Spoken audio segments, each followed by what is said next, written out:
1. Choose the right pillow. Use a firm pillow with the proper height to keep your neck aligned with your spine. People with broader shoulders may need a thicker pillow.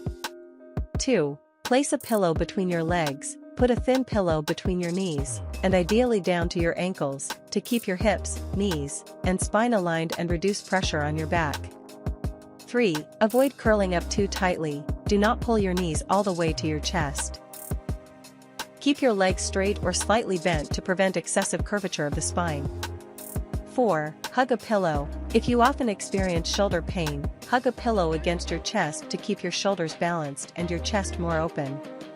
5. Position your arms properly. Avoid placing your lower arm under your head. Instead, keep it at about a 90-degree angle to your body to reduce strain on your neck and shoulders. 6. Use a supportive mattress. If you frequently have sore shoulders or hips, consider a firmer mattress that provides better spinal support. 7. Support your waist. Place a rolled towel under your waist to fill the gap between your body and the mattress. This helps maintain the natural alignment of your spine and may reduce back and hip pain.